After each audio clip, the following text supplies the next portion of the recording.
सोलापूर जिल्ह्यामध्ये 21 तारीखपासून मोठा पूर आलेला आहे। नमस्कार। सोलापूर जिल्ह्यामध्ये 21 तारीखपासून मोठा पूर आलेला आहे। 21, 22, 23 ला पूरची तीव्रता प्रचंड होती। धाराशिव आणि अहिल्यानगरमध्ये 20, 21, 19, 20, 21, 22 खूप मोठा पाऊस झालेला होता। सोलापूरमध्ये पण पाऊस झालेला होता। म्हणून सीना कोडेगाव बंधारा जे उस्मानाबाद जिल्ह्यामध्ये आहे, तसेच चांदणी आणि खासापुरी बंधारे हे तिघं बंधारेमधून सीना नदीमध्ये मोठ्या प्रमाणात विसर्ग सोडण्यात आला। विसर्गचा जो पीक होता तो 2,12,000 क्युसेक्स होता। आता तो कमी होऊन 60-70,000 क्युसेक्स पर्यंत आलेला आहे। 6 तालुके अफेक्टेड होते, बाधित होते। त्यामध्ये करमाळा, माढा, मोहोळ, उत्तर सोलापूर, दक्षिण सोलापूर आणि अक्कलकोट तालुके होते। हे तालुक्यांपैकी सर्वात जास्त जे नुकसान झाला, सर्वात जास्त जे बाधित होते ते करमाळा, मोहोळ आणि माढा होते। आणि त्यापैकी सुद्धा माढामध्ये सर्वात जास्त पूर होती। एकूण 88 गावे बाधित झालेले होते। तालुकानिहाय माढामध्ये 21 गावे बाधित झालेले होते, करमाळामध्ये 11 गावे बाधित झालेले होते, मोहोळमध्ये 18 गावे अंशतः बाधित झालेले होते आणि 3 गावे पूर्णतः बाधित झालेले होते। अक्कलकोटमध्ये 6, अप्पर मंद्रुपमध्ये 21 आणि उत्तर सोलापूरमध्ये 8 गावे बाधित झालेले होते। गेल्या 5-6 दिवसात मोठ्या प्रमाणात बचाव कार्य करण्यात आले। सोलापूरमध्ये आमच्याकडे 9 बोटी आणि त्यांच्यासोबत जे बोटीच्या सोबत इक्विपमेंट आणि मॅन पॉवर वारीमध्ये आम्ही घेतल्यामुळे ते ऑलरेडी आमच्याकडे उपलब्ध होते। त्याशिवाय 21 तारीखला कोल्हापूरतील 3 बोट्स आणि टीम, सांगलीतून 2, लातूरतून 1, पुणेतून 2 एवढे बोट्स आणि त्यांच्यासोबत बोट्सचे सोबत जे मॅन पॉवर अटॅच असते तो आम्ही घेऊन घेतला होता। NDRFची 2 तुकडी आम्ही बोलवली। प्रत्येक NDRF टीममध्ये 4 बोट। तर हे सगळे मिळून पूर्ण जिल्ह्यामध्ये 25 बोट आणि त्यांच्यासोबत 180 मॅन पॉवर आमच्यासोबत होता। माढामध्ये जे सर्वात जास्त जे गाव प्रभावित होते ते कव्हे बंधारेचे खालच्या भागाचे गावे होते।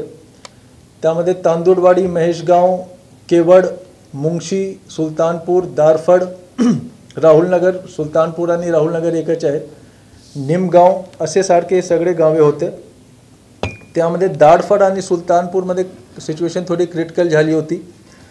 दारफडमध्ये 22 तारीखला आम्ही NDRFला पाठवला होता, पण नदीचा प्रवाह, पूरचा प्रवाह एवढा जास्त होता की त्यांनी वारंवार प्रयत्न केला पण ते यशस्वी होऊ शकले नाही। आणि पूरचा प्रवाह जास्त असल्यामुळे मला पण वाटलं की खूप जास्त धोका आहे, म्हणून ते रेस्क्यू ऑपरेशन आम्ही थांबवला। आणि 23 तारीखला सकाळी 7 वाजता आर्मीला मी पत्र लिहिलं। त्यांचे जे मेजर जनरल साहेब आहेत, कर्नल आहेत, त्यांच्याशी माझं बोलणं झालं आणि आम्ही एअरलिफ्टसाठी विनंती केली। आर्मीने 23 तारीखला 8 लोकांना, दारफडमधून 8 लोकांना 23 तारीखला एअरलिफ्ट केला, संध्याकाळी 4-4:30च्या जवळपास। पण फ्लाइंग कंडिशन्स बरोबर नसल्यामुळे बाकी जे 20 लोक त्या ठिकाणी होते त्यांना ते लोक एअरलिफ्ट करू शकले नाही। त्याने बरेच प्रयास केले पण तो झाला नाही, फ्लाइंग कंडिशन त्याप्रमाणे नव्हते। दारफडमध्ये जे 20 लोक अडकले होते त्यांना पुढच्या दिवस 24 तारीखला NDRFनी बोटीने त्यांना पण रेस्क्यू केला। सुलतानपूरमध्ये 23 तारीखला सकाळी NDRFनी जे लोक सुलतानपूरमध्ये, राहुलनगरमध्ये जे फसले होते, अडकलेले होते, त्यांना काढण्याचा प्रयत्न केला, पण त्यामध्ये सुद्धा पूरचा प्रवाह खूप जास्त असल्यामुळे आणि अंधार असल्यामुळे ते रेस्क्यू होऊ शकले नाही।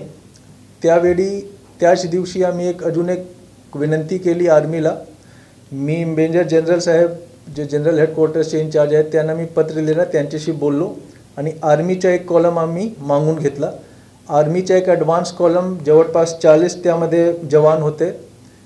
मेजर त्यांचे एक मेजर त्यांचे हेड होते आणि ते लोकांनी 23 तारीखला ते सुलतानपूर पोहोचले. 23 तारीखला त्यांनी एक मुआवना घेतला आणि 24 तारीखला सकाळी आर्मीने जाऊन सुलतानपूरतून ते सगळे लोकांना बाहेर काढला. जवळपास 150-200 लोकांना त्यांनी बाहेर काढला. जे बाकी जे आतमध्ये होते त्यांनी सांगितलं की आमचे जे घरी आहे ते उंची भागावर आहेत, आम्हाला कुठल्या प्रकारचा धोका नाही आहे. जवळपास 250 लोकांना आर्मीने सुलतानपूरमधून 24 तारीखला काढला. तसेच वकावमध्ये 23 तारीखला NDRFनी 59 लोकांना काढला. त्यानंतर पुन्हा 24 तारीखला बाकी जे 90 लोक होते त्यांना NDRFची तुकडीने बाहेर काढला. केवडमध्ये NDRFने बरेच लोकांना बाहेर काढला पाण्यातून. जसं मी सांगितलं, डाडफरमध्ये 24 तारीखला त्यांनी बाकीचे शिल्लक 20 लोक होते त्यांना काढला. तसेच शिंगेवाड, पापनस आणि मुंगशीमध्ये पण NDRFची दोघं तुकडीने मिळून बरेच लोकांना पाण्यातून बाहेर काढला. 2 उदाहरण मी इथे देतो. केवडमध्ये एक व्यक्ती ते वारंवार त्यांना संधी देऊनही त्यांना आम्ही सूचना देऊनही की तुम्ही आता पाणी वाढत आहे, तुम्ही बाहेर या.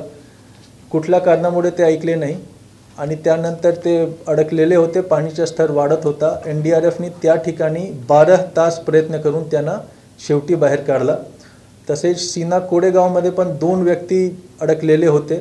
तिथे 8 तास पूर्ण रात्र प्रयत्न करून 24 तारीखला सकाळी 6 वाजता त्यांना हे दोघांना सुखरूप बाहेर करण्यात आलेलं होतं. तर NDRF आणि आर्मीच्या मी खरंच खूप धन्यवाद देतो, कारण त्यांच्या सहकार्यामुळेच एकही व्यक्ती पुरामुळे त्यांची एकही व्यक्तीची मृत्यू झाली नाही.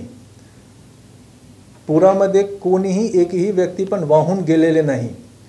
जवळपास हे 3-4 दिवसात 4002 लोकांना जे पाणीमध्ये अडकलेले होते त्यांना बाहेर काढण्यात आलेले आहे.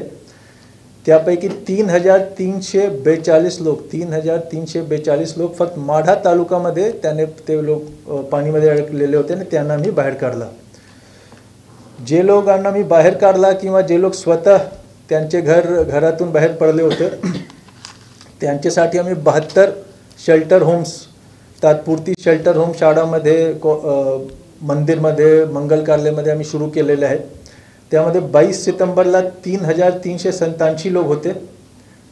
23 सप्टेंबरला 4449 लोक होते. 24 सप्टेंबरला 5304 लोक होते आणि 25 सप्टेंबरला पूरची तीव्रता कमी झाल्यामुळे, पाणी खाली गेल्यामुळे 25 तारीखला 2534 लोक होते. आता ही जी संख्या आहे ते कमी जास्त होत राहील. शेल्टर होममध्ये आम्ही सगळे प्रकारची सोयीसुविधा त्या ठिकाणी उपलब्ध केलेली आहे. जे ग्रामस्थ आहेत, गावकरी आहेत, बरेच ठिकाणी त्यांनी स्वतः लोकांना सगळे प्रकारचे फूड, वॉटर, जेवण, पाणी, मेडिसिन किट्स त्यांनी हे केलं आहे. मेडिसिन किट्स जिल्हा परिषदच्या जे आरोग्य विभाग आहे त्यांचे मार्फत पुरवठा करण्यात आलेला आहे. प्रत्येक शेल्टर होमसाठी आम्ही एक नोडल टीम तयार केला होता. एक नोडल ऑफिसरच्या खाली, सर्कल ऑफिसर किंवा नायब तहसीलदारच्या खाली आम्ही ही टीम तयार केला होता. ANM किंवा आशा वर्कर, किमान एक ANM किंवा एक आशा वर्कर प्रत्येक शेल्टर होममध्ये आम्ही नियुक्त केलेला होता. ड्रिंकिंग वॉटरच्या जार असो किंवा जेवण असो, हे सगळे कंबल, ब्लँकेट हे सगळे आम्ही त्या ठिकाणी पुरवठा केलेला होता. आता कुठल्याही आपत्तीचे 2-3 प्रकारचे स्टेजेस असतात. पहिला जे स्टेज असतो ते बचाव कार्य असतो, तो बऱ्यापैकी आता संपलेला आहे. आता जे दुसरा भाग आहे त्याला आम्ही रिलीफ म्हणतो. त्यांना जेवण देणे, चारा पोहोचवणे, त्यांचे गावचे साफसफाई करणे, आरोग्याची सगळी काळजी घेणे. पण यामध्ये आता आम्ही रिलीफच्या स्टेजवर जाणार होतो. पण यामध्ये असा एक अपडेट आहे की उद्या आणि परवा सोलापूर जिल्ह्यामध्ये हेवी रेनफॉलचा फोरकास्ट आहे. धाराशिवमध्ये ऑरेंज अलर्ट आहे उद्या आणि परवा, म्हणजे की व्हेरी हेवी रेनफॉलचा फोरकास्ट आहे. आणि अहिल्यानगरमध्ये पण उद्या आणि परवा हेवी रेनफॉलचा फोरकास्ट आहे. आता धाराशिवच्या ज्या पाणी आहे परंडा तालुक्यामध्ये स्पेशली, ते सीनामधून आमचे जिल्ह्यामध्ये येत असते. आणि अहिल्यानगरमध्ये सीना निमगाव बंधारामधून ते करमाडामध्ये पाणी येते. तर म्हणून आता एक शक्यता आहे की पुन्हा एक पूर परिस्थितीसारखं निर्माण होण्याची शक्यता आहे, विशेषतः करमाडा, माडा आणि मोहोळ तालुक्यामध्ये.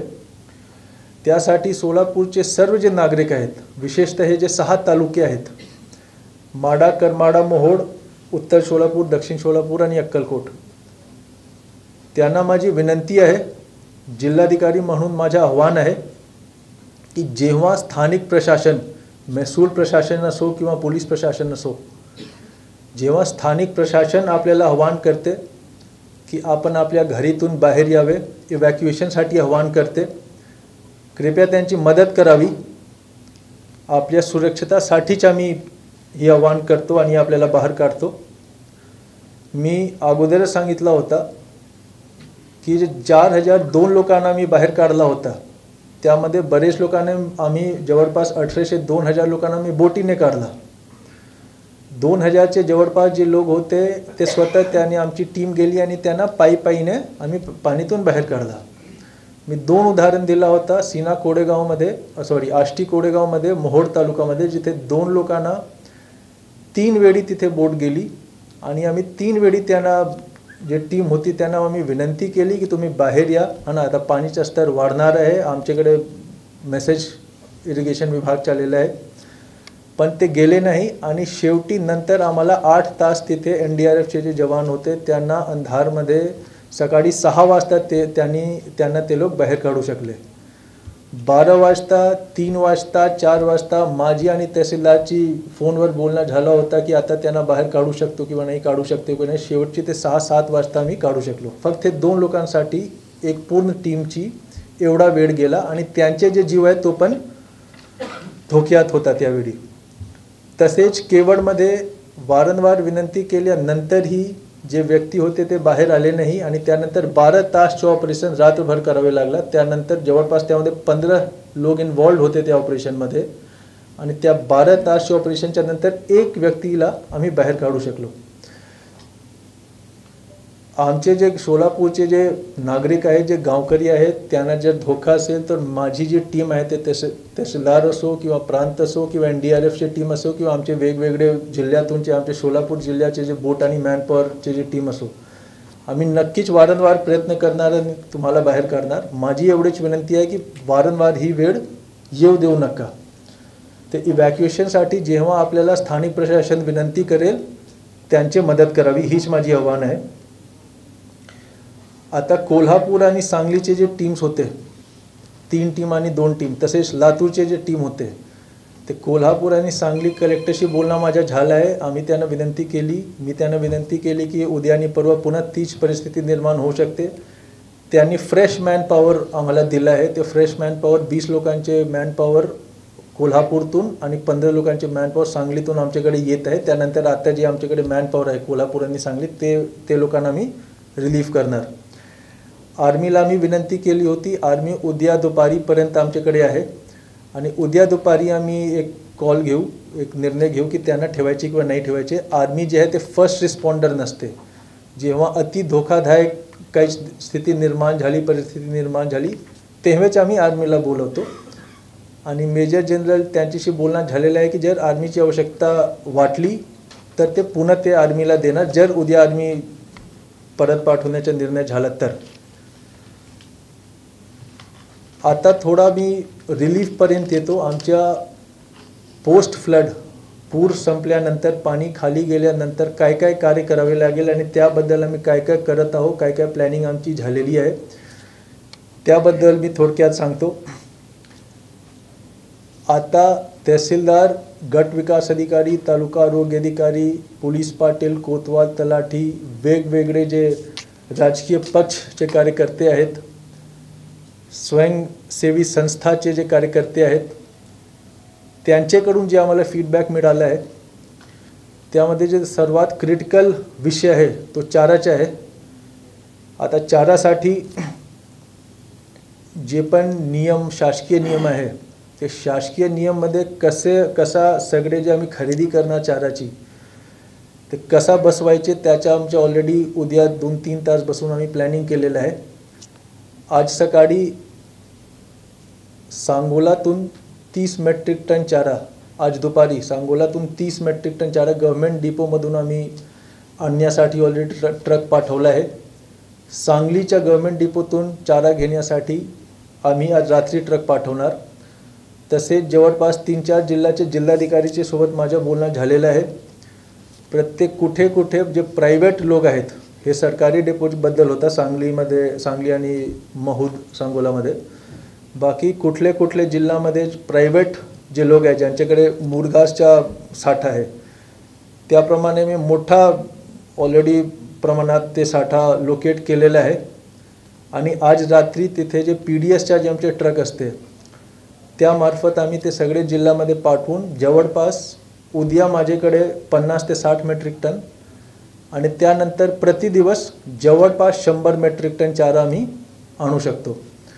तर प्रत्येक जे पूरग्रस्त गाव आहेत ज्या ठिकाणी चाऱ्याची आवश्यकता आहे त्या ठिकाणी मी वाटप करणार. चारा वाटप समितीचा एक शासन निर्णय आहे, त्याप्रमाणे आम्ही वाटप करणार. सगळे जे रेकॉर्ड आहे ते सगळे रेकॉर्ड आम्हाला ठेवावे लागेल.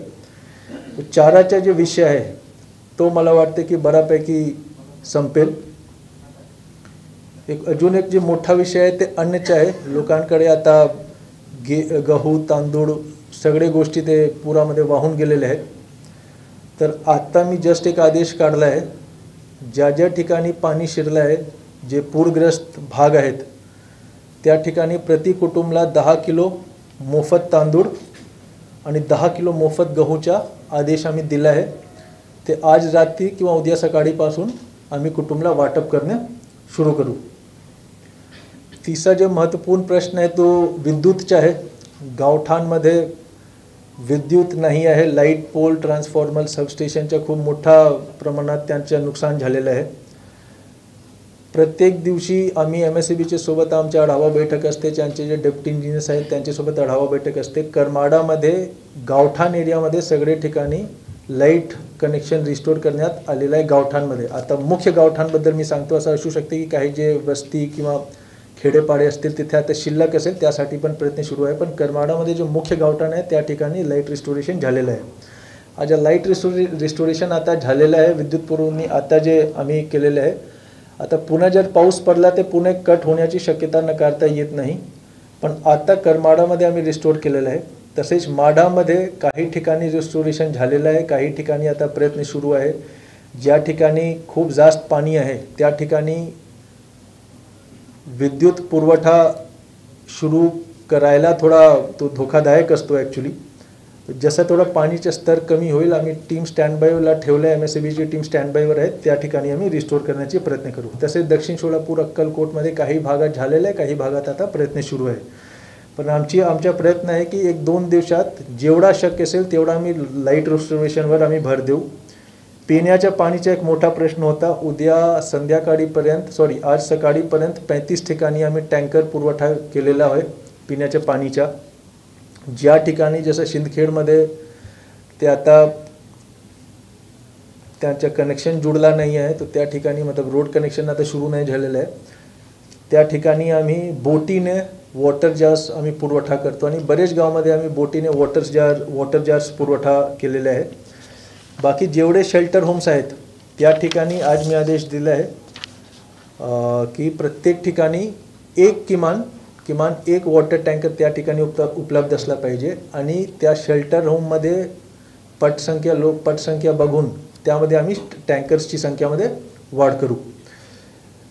पाण्याच्या व्यवस्थाबद्दल अजून CO साहेब सांगतील. त्याचे शुद्धीकरण, नोटीस टेस्ट हे सगळे करण्याचे त्यांचे त्यांनी एक नियोजन तयार केलं आहे, त्याबद्दल ते विस्तारपूर्वक सांगतील. PW आणि नॅशनल हायवेला आम्ही एक क्रिटिकल जे रस्ते आहेत ज्यामध्ये जर पुन्हा पूर आला, पाणी जर गावात शिरला, त्यामधून जर लोकांना काढण्याची वेळ आली तर तो रस्ता किमान दुरुस्त असला पाहिजे की आर्मी, NDRF आमचे जे बचाव टीम आहे त्या ठिकाणी त्यांना किमान पोहोचता आला पाहिजे. त्यासाठी क्रिटिकल रस्त्याची एक यादी आम्ही तयार केली आहे आणि NHPWDला सांगितलं आहे की तुम्ही तुमची टीम स्टँडिंगमध्ये ठेवा आणि जसा तुम्हाला संधी मिळेल तिथे मुरमीकरण, पॉटहोल फिलिंग हे सगळे करत राहा. ते मोटरेबल असला पाहिजे, वाहतुकीसाठी तो योग्य असला पाहिजे, जेणेकरून कुठल्याही प्रकारच्या बचाव कार्यामध्ये बाधा येणार नाही. PWD आणि NSचे हे जे 6 तालुक्यामध्ये जेवढे मोठे कॉन्ट्रॅक्टर्स आहे, वेंडर्स आहेत, त्यांच्यासोबत काल माझी एक VC वर बैठक झालेली आहे. त्यांनी मी सूचना दिल्या आहे की जे JCB पोर्टक्लेन मशीन जे पण लागेल ते सगळे तुम्ही उपलब्ध करून घ्या. आता करमाडामध्ये एक गावमध्ये सांगोबा किंवा एक गावामध्ये पोर्टक्लेनद्वारे लोकांना आम्ही बाहेर काढू शकलो. तर पोर्टक्लेन मशीनची आम्ही यादी एक तयार ठेवली आहे. ते तहसीलदारला NH आणि PWDने सप्लाय केलं आहे. कुठे पोर्टक्लेन मशीन आहे तिथे पण त्यांच्याकडे तहसीलदारला उपलब्ध करून द्यायचे आहे.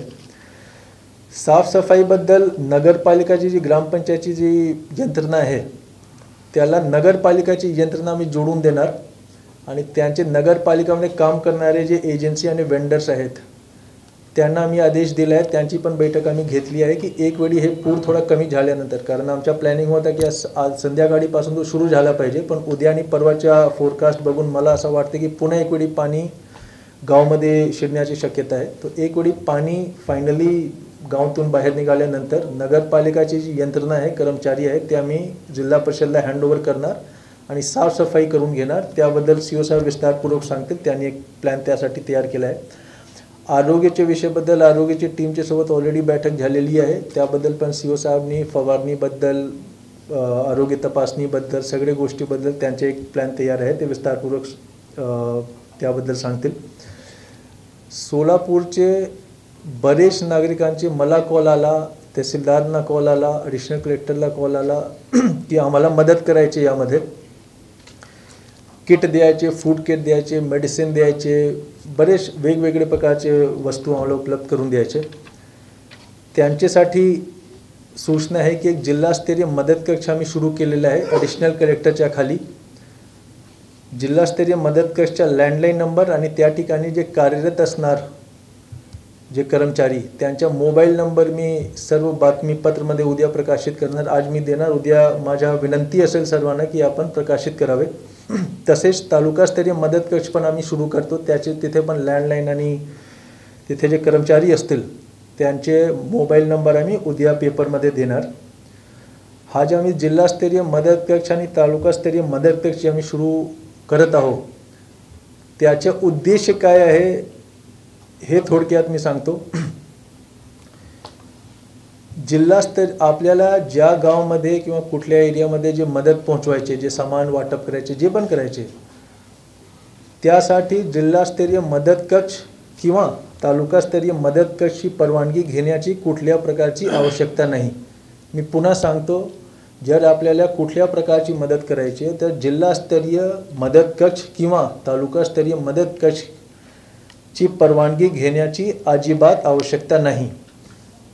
हा मदत कक्ष आम्ही कशासाठी सुरू केला आहे की आता ती यादी द्या ना, जे एक आयटम्सची यादी होती कांबळे, जे आम्हाला सामान दे आव्हान करायचे नाही, काय काय सामान द्यायचे, एक यादी असेल ते घेऊन टाका.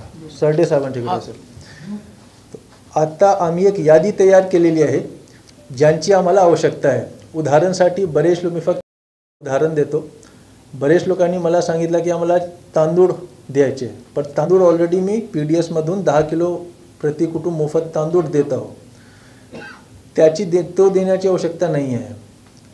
आता गहूवर मी येतो. गहू जर तुम्ही दिला आणि त्या गावठाणमध्ये विद्युत नाही आहे तर त्याचा काहीच उपयोग नाही आहे. तर ज्या गावामध्ये विद्युत नाही आहे त्या गावामध्ये तुम्ही आटा द्या, तो जास्त उपयोगी राहील. जर तुम्ही तालुकास्तरीय मदत कक्षला कॉल केला आणि तिथे तुम्ही विचारलं तर आम्ही सांगू शकणार की अमुक अमुक गावामध्ये विद्युत कनेक्शन नाही आहे, त्या ठिकाणी तुम्ही आटा हे करा. तसेच जर विद्युत कनेक्शन नाही आहे तर त्या ठिकाणी मोमबत्ती, जे डासची अगरबत्ती असते, कछवा छाप असे किंवा टॉर्च, इमर्जन्सी लाईट, यांची जास्त आवश्यकता आहे. तर माझे एवढेच म्हणणं आहे की जे आपल्याला वाटप करायचे, आम्हाला कुठल्या कुठल्या वस्तूची आवश्यकता आहे ते आम्ही तुम्हाला सांगतो. आता मी सांगणार, आणि कुठल्या गावामध्ये कुठली काय वस्तूची आवश्यकता आहे तो पण आम्ही तालुकास्तरीय मदत कक्ष आणि जिल्हास्तरीय मदत कक्षमध्ये जर तुम्ही कॉल केला तर तिथून तुम्हाला मार्गदर्शन मिळेल. असं नाही झाला पाहिजे की सगळे जे मदत आहे, सगळे जे वस्तू आहे ते एकच गावामध्ये जात आहे. जर तुम्ही कॉल केला, उदाहरणासाठी मी सांगतो, तुम्ही कॉल करून आम्हाला सांगितलं की मला दारफडमध्ये हे द्यायचे, तिथे आम्ही सांगू तुम्हाला की दारफडमध्ये बरेच मदत ऑलरेडी आलेली आहे, तुम्ही अमुक अमुक गावामध्ये नाही आले तिथे तुम्ही हे करा. तुम्हाला जिथे वाटप करायचे तुम्ही करू शकता. आमच्या फक्त मार्गदर्शन आणि हे असेल की सगळे गावामध्ये एक सामान्य प्रकारच्या मदत गेला पाहिजे. तसेच कुठल्या वस्तूची आवश्यकता आहे, सगळे लोकांनी बिस्कुट आणि चिवडाचे पॅकेट दिला आणि बाकी आम्हाला वस्तू मिळाली नाही तर त्याचे फार उपयोग नाही आहे. तर आम्ही तुम्हाला सांगणार की तुम्ही अमुक अमुक आम्हाला वस्तू द्या. शेवटी तुमचा निर्णय आहे की तुम्हाला काय करायचे काही नाही करायचे. पण आम्ही फक्त एक मार्गदर्शनसाठी आणि ओव्हरऑल काय परिस्थिती आहे, कुठली वस्तूची आम्हाला गरज आहे आणि कुठल्या गावामध्ये गरज आहे ते आम्ही तालुकास्तरीय मदत कक्ष आणि जिल्हास्तरीय मदत कक्ष मार्फत आम्ही हे करणार. बाकी ही जी आम्ही आव्हान करतो कशासाठी करतो, निधीची कुठल्याही प्रकारची कमतरता नाही आहे. DPDCमध्ये आमच्याकडे पैसे आहे, जिल्हा नियोजन समितीमध्ये पैसे आहे, स्टेट गव्हर्नमेंटनी क्लिअर सांगितलं आहे की तुम्हाला जेवढे पैसे पाहिजे तेवढे तुम्ही हे करा. पण शासनमध्ये कुठल्याही वस्तू पुरवठा करण्याच्या एक प्रोसेस असते. आपत्ती व्यवस्थापन जे कायदा आहे त्यामध्ये तो प्रोसेस शॉर्ट आहे, पण तरीसुद्धा 3 ते 4 दिवस त्यामध्ये लागू शकतात. आपल्याकडून जे मदत येईल त्यासाठी कुठल्या प्रकारच्या प्रोसेस आम्हाला नाही फॉलोअप करायचे. तर हे जे 3, 4, 5 दिवस आहेत त्यामध्ये जर आपण मदत केला त्यानंतर आमच्या सगळे प्रोसेस संपेल आणि आम्ही शासकीय निधीमधून मदत करू शकतो. तर मी पुन्हा एक वेळी सांगतो, तालुकास्तरीय आणि जिल्हास्तरीय मदत कशी परवानगीची आवश्यकता नाही, तुम्ही फक्त इन्फॉर्म करून टाका, आम्ही नोट करून टाकू आणि त्याप्रमाणे तुम्हाला मार्गदर्शन करू. आता मला काय काय वस्तूची आवश्यकता आहे तो मी सांगून देतो. जसं मी सांगितलं की आटा, तसेच तुमच्या कापडे, प्लास्टिक शीट जर आपल्याकडे असेल, हां ताडपत्री त्याची आम्हाला आवश्यकता आहे. कछुआ छाप जे डासची अगरबत्ती आहे त्याची आवश्यकता आहे. मोमबत्ती, टॉर्च, इमर्जन्सी लाईट जेवढं आपण देऊ शकतो त्याची मदत होईल. वेगवेगळे प्रकारचे जे बर्तन असतात त्याची आम्हाला मदत होईल. साबण झाला, वॉशिंगच्या काही आंघोळ करण्यासाठी जे पण गोष्टी लागतात, बाल्टी, मग ते जर आपण दिलं तर त्याची आवर्जून मदत होईल. बिस्किटच्या पॅकेट आम्हाला चालेल. जर आपल्याला फूड पॅकेट्स जर द्यायचे तर ते असे प्रकारचे फूड पॅकेट्स द्या जे 1, 2, 3 दिवस चालणार. उदाहरणासाठी जे शेल्टर होममध्ये आज जे निवडणूकमध्ये ज्याप्रमाणे आम्ही आमचे पोलिंग पार्टीला फूड पॅकेट देत होतो त्याप्रमाणे आम्ही जे शेल्टर होममध्ये देणार आहेत तो पण एकदम त्यामध्ये मसाला भात, भाजी, पण त्यामध्ये कांदा नसला पाहिजे. हा ना, हे बारीक गोष्ट आहेत पण हे महत्त्वपूर्ण आहे. आपण जे फूड पॅकेट दिला आणि त्यामध्ये काहीच अगर वो खराब हो जाता है तो एक वेगळा मतलब एक प्रॉब्लेम निर्माण होईल. म्हणून मी सांगतो की जेवढा सुखा आयटम आपण देऊ शकतात त्यावर आपण भर द्यावे. आणि अजून मी यादी वाचतो की काय काय आम्हाला आवश्यकता आहे. त्याप्रमाणे आपण जर आम्हाला मदत केली तर नक्की आम्हाला खूप मदत होईल. तर हे सगळी गोष्टी आहे. माझे सर्व सोलापूरचे नागरिकांना आव्हान आहे की गेल्या 3 ते 4 दिवसात, 5 दिवसात पूर्ण यंत्रणा, ते महसूल प्रशासन असो, पोलीस प्रशासन असो, जिल्हा प्रशासन असो, PWD, NH, MSCB सगळे लोक फील्डवर आहे. विशेषतः करमाडाचे जे तहसीलदार आहेत, प्रांत आहेत, गटविकास अधिकारी आहेत, त्यांनी रात्र दिवस मेहनत केली आहे. त्याचा एक चांगला जे फळ झालेला आहे की एकही माणूस पुरामध्ये वाहून घेऊन त्यांची मृत्यू नाही झाली. आता पुन्हा आमच्याकडे पूर येण्याची शक्यता आहे उद्या आणि परवाच्या फोरकास्ट पाहून. जेव्हा आपल्याला स्थानिक प्रशासन इव्हॅक्युएशनसाठी विनंती करतो आपण कृपया त्यांची मदत करावी. आणि जे मदत कक्ष आम्ही स्थापित केलेला आहे त्याची नंबर आम्ही शेअर करतो. जे वस्तू आम्हाला पाहिजे ते कोणी मी वाचून देतो. ज्वारीचे पीठ, आटा, हरभरा डाळ हे पण मी उद्या देणार आणि माझी विनंती असेल सर्वांना की आपण प्रकाशित करावी. हरभरा डाळ, स्वयंपाकच्या तेल, मीठ, मसाला, हळद, मेणबत्ती, मच्छर अगर, torch with battery, emergency light, साबण, प्लास्टिक ताडपत्री, सतरंजी आणि जीवाणुनाशक भांडी आणि मिल्क पावडर. मी एक वेळी पुन्हा रिपीट करतो. ज्वारीचे पीठ, आटा, हरभरा डाळ, स्वयंपाक तेल, मीठ, तिखट मसाला, हळद, मेणबत्ती पाकिट, मच्छर अगरबत्ती, काळी पेटी, torch with battery, emergency light, अंगाचे साबण, प्लास्टिक ताडपत्री, चादर, सतरंजी आणि जीवन भांडी याशिवाय आपल्याला जे द्यायचे आपण द्यावे. पण हे जर दिलं तर जास्त जे पूरग्रस्त आहेत आता त्यांना जास्त मदत होईल, हे माझी विनंती आहे. आणि तालुकास्तरीय मदत केंद्र आणि जिल्हास्तरीय मदत कक्षमध्ये आवर्जून कॉल करून एक वेळी विचारून घ्या की कुठल्या वस्तूची जास्त आवश्यकता आहे आणि कुठल्या गावामध्ये कुठल्या भागमध्ये आहे, त्याप्रमाणे आम्ही आपल्याला मार्गदर्शन करू. सगळे जे फोन नंबर्स आहेत ते उद्या आम्ही प्रकाशित करतो, ही यादी पण आम्ही प्रकाशित करतो. आता मला वाटतं की सोलापूरमध्ये एवढा मोठा पूर पहिल्यांदाच आला असेल. मला वाटतं की फार घाबरण्याची आवश्यकता नाही आहे.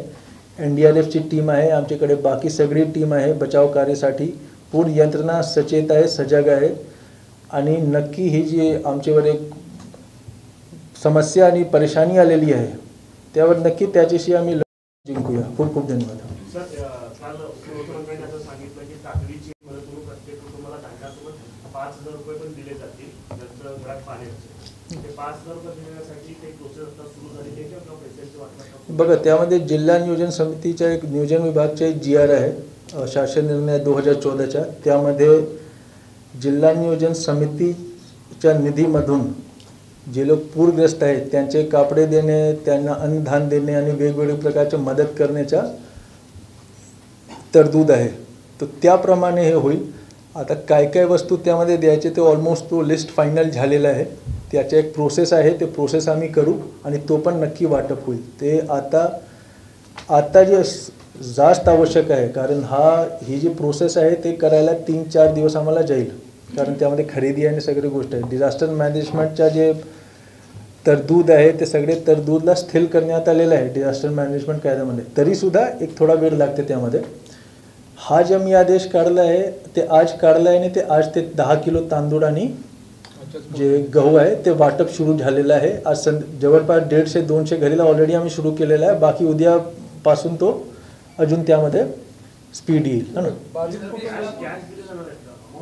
नाही बघा, आता कॅशबद्दल तर जिल्हा नियोजन समितीच्या जे GR आहे नियोजन विभाग त्यामध्ये कॅशचा नमूद नाही आहे. आणि मोस्टली काय आहे की जर तुम्ही कॅश कोणाला दिला, नंबर 1 तरतूद नाही आहे.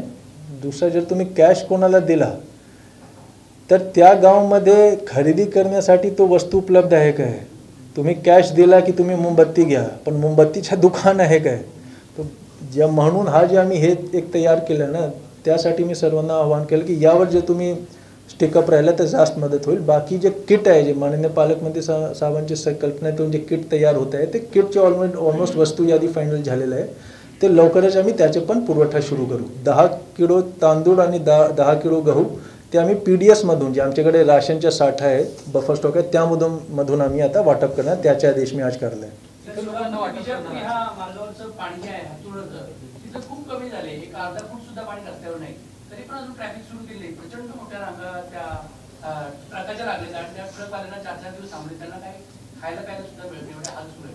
बघा, आता कसं आहे की तुमच्या जे नियमप्रमाणे तुम्ही पाहिला तर जे लांबोटी, तिरहे आणि वकडबाडू, म्हणजे तुम्ही हत्तूर म्हणता त्या ठिकाणी वडकबाडू, त्या ठिकाणी जर तुम्हाला वाहतूक सुरू करायची ना, त्याचे काय निकष असे की ब्रिजच्या एवढा खाली पाणी गेला पाहिजे. त्यामध्ये एकतर ते नियम आम्हाला फॉलो करावे लागेल. जर तुम्ही त्या पूर्वीच तुम्ही सुरू केल्याने काही अपघात घडला तर त्याचे जिम्मेदार कोण राहणार, नंबर 1. नंबर 2, अजून एक काय धोका आहे की जे आम्ही व्हिडिओ फोटोजमध्ये पाठवला की जेव्हा तो आदेश निघाला नव्हता तेव्हा लोक काय करत होते की रस्त्यावर, ब्रिजवर, पूलवर गाड्यातून उतरून ते पाणीला पाहायला जात होते, हा ना. त्यामध्ये जर 1-2 माणूस त्या ठिकाणी गेले, वेग खूप जास्त आहे, प्रवाह जास्त आहे, तो पाहायला जर गेले आणि त्यामध्ये आतमध्ये पडले तर आता या बाबीमध्ये कुठल्याही प्रकारच्या दुमत नाही आहे की जे लोक तिथे अडकलेले आहेत त्यांना खूप प्रचंड त्रास होत आहे. पण कुठल्याही आपत्तीमध्ये, कुठल्याही डिझास्टरमध्ये जे पहिला प्राधान्य असतो तो ऑलवेज सुरक्षता आणि सेफ्टी असतो. जसा तो पाणी एक स्तराचे खाली जायला मी सुरू करू. 10 किलो तांदूळ आणि 10 किलो विजापूर हा जो रस्ता आहे ना, जो सोलापूर विजापूर जो बायपास आहे, जो आपण इथं खाली सोलापूर सांगलीला मॅच करतो, सर्व्हिस रोडनी कामगिरी सोडतो असतो, तिथं पोलीस नाहीयेत किंवा इतकं विचित्र प्रकारचं वाहतूक सुरू आहे आणि ते कामती मधुर मार्गे पाडत आहे. सगळं ट्रॅफिक एकमेकाला क्रॉसिंग व्हायला आणि सगळं ठप्प होऊन चाललंय. ठीक आहे, ओके, नोटेड. पोलिसशी बोलतो मी. सर, कुटुंब संख्या किती आहे आपण जी मदत करणार आहे? हां, से कुटुंब संख्या काय आहे की आता तहसीलदार आणि जे प्रांत आहेत त्यांच्याकडून आम्ही यादी घेत आहोत की कुठले खेडेपाडे वस्तीमध्ये पाणी गेलेलं आहे. आता कुटुंबची संख्या जर आम्ही करायला गेलो तर त्यामध्ये पंचनाम्याची आवश्यकता पडणार आणि तो खूप मोठा प्रोसेस आहे. प्रत्येक ठिकाणी जाऊन अंदाजित आता आम्ही नाही सांगू शकतो, कारण आता जे आमच्या भर आहे ना तो डेटा कंपायलेशनवर नाही आहे, मदत देण्यावर आहे, हा ना. आणि जे पुढच्या 1-2 दिवसात पुन्हा पूर परिस्थिती निर्माण होण्याची शक्यता आहे, त्यावर काय ते शेल्टर होम तयार करा, हे सगळे करा. कुटुंबची संख्याचा तो आकडा यायला उद्यापर्यंत आम्ही देऊ शकणार, पण आता तो नाही आहे. जनावरांची संख्या ज्या भागात पूर परिस्थिती आहे तिथे नेमकी किती जनावर आहेत, त्यांना चारा कसा मिळतो? बघा, आता पशुधनचं जे नुकसान झालेलं आहे तो जवळपास मोठे पशुधन 103, लहान पशुधन 53 आणि मयत कुक्कुटपालन 18,041. हा संख्या आहे, ऑफकोर्स हे अंदाजित संख्या आहे आता, हा ना. दुसरा एक यामध्ये हे आहे की हा जो पूर आला होता सीना नदीमध्ये, त्यामध्ये पूर आला आणि कोण वाहून गेला असा एकही प्रकरण झालेला नव्हता. पण 1 सप्टेंबरमध्ये जवळपास 8 लोकांची मृत्यू झालेली आहे. सांगोलामध्ये 4, सांगोलामध्ये पूर नाही आलेला होता, पण त्या ठिकाणी 4 लोक, त्यापैकी 2 लोक कपडे धुण्यासाठी पाणीमध्ये मतलब ते ओढामध्ये गेल्याने तिथे ते बुडले. तसेच एक भिंत पडून एक व्यक्तीची मृत्यू झाली, वीज पडून एक व्यक्तीची मृत्यू झाली. एक माढामध्ये घाटणे बॅरेज मोहोडचे जवळ एक माणूस ओढामध्ये गेला आणि ते वाहून गेला. तर 8 लोकांची एकूण मृत्यू झालेली आहे आणि त्यामध्ये 3 लोकांचे अकाउंटमध्ये 4 लाख रुपयाचे अनुदान आहे, मदत अनुदान, ते गेले पण आहेत. बाकी लोकांचे 1-2 मध्ये जाईल. आता किती जनावरची जी संख्या तुम्ही विचारता तो आमचं कॅल्क्युलेशन आता सुरू आहे आणि जवळपास आम्ही एक अंदाजित हे केलं आहे की 100 मेट्रिक टन जर आम्ही पुरवठा करू शकलो प्रति दिवस, तर हे मतलब एक समस्या आलेला आहे की चारा नाही आहे, किमान त्यावर कुठल्या थोडक्यात एक हे येईल, नियंत्रण आणता येईल. पण जे एक्झॅक्ट संख्या आहे त्यामध्ये कसं आहे की त्या वस्तीमध्ये जे लोक राहत होते तिथे आला किंवा नाही पाणी, वस्तीमध्ये पण त्यांचे घरमध्ये आला किंवा नाही पाणी, हा एक खूप मोठा एक्सरसाइज, डिटेल एक्सरसाइज आहे. आता तो वेळ नाही आहे. आता आहे की सगळे प्रकारचे चारा असो, तुमच्या अन्नधान असो, जे पण असो, ते तातडीने तुम्ही पोहोचवा, इव्हॅक्युएशनवर भर द्या, तो वेळ आहे. बाकी हे सगळे एक्झॅक्ट कॅल्क्युलेशन करण्याचा वेळ नंतर आहे. शाळा आणि अंगणवाडीची नुकसान झालेली आहे. त्याच्या पण जेव्हा आम्ही पंचनामा करू, आम्ही शासनाला पाठवू की यांच्या दुरुस्तीसाठी आपण हे करावे. पण मी पुन्हा सांगतो, आता तो नंतरचा भाग आहे. शेतीमध्ये जे नुकसान झाले आहे, प्रचंड नुकसान झालेलं आहे, त्याचे पंचनामा करणे, घरात जे पाणी गेलं आहे त्याच्या 5,000 रुपये जे मिळते त्याचे पंचनामा करणे, तो नंतरचा भाग आहे. पहिले तुमचे बचाव कार्य, त्यानंतर हे सगळे रिलीफ, चारा देणे, जेवण, पाणी, साफसफाई करणे, आरोग्याचा प्रश्न, त्यानंतर तुमच्या नुकसान भरपाईचा प्रश्न येते. आता जर मी माझ्या टीमला पाठवला की तुम्ही पंचनामा करून घ्या आणि उद्या पूर आला तर तो होणार नाही. एक स्टेज असते, एक वेळ आल्यावर तो पण आम्ही करू.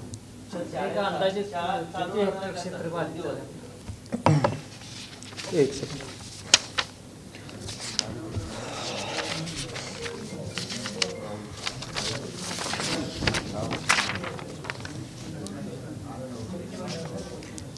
अंदाजित जे बाधित शेतकरी आहे आणि एकदम अंदाजित आहे, कारण ते आम्हाला पंचनामे नंतर करावे लागेल, जवळपास 3,60,000 बाधित शेतकरी आहेत.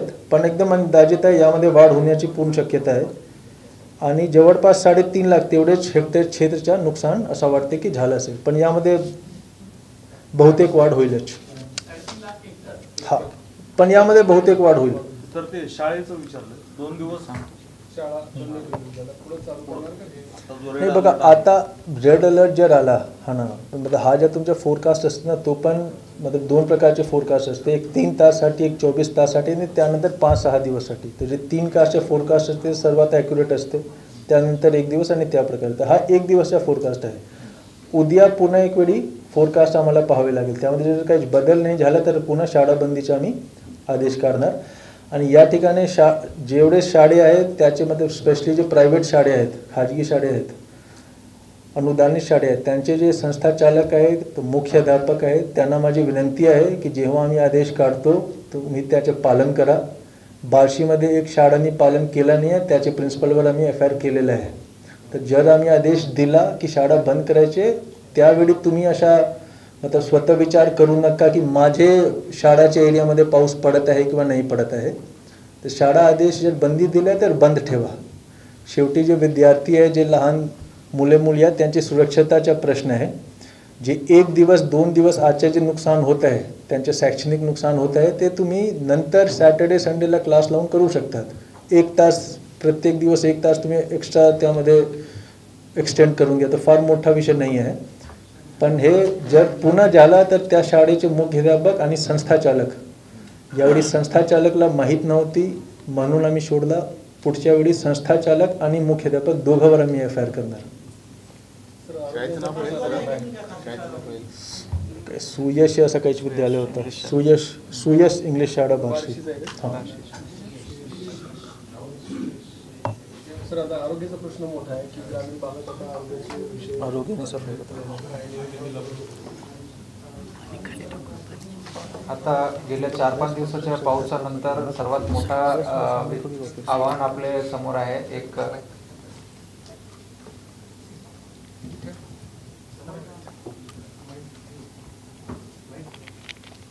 आता पावसाच्या नंतर आपल्याला सर्वात मोठा 2 आव्हान आहे. एक लोकांच्या आरोग्याबद्दल आणि गावात जे स्वच्छताबद्दल.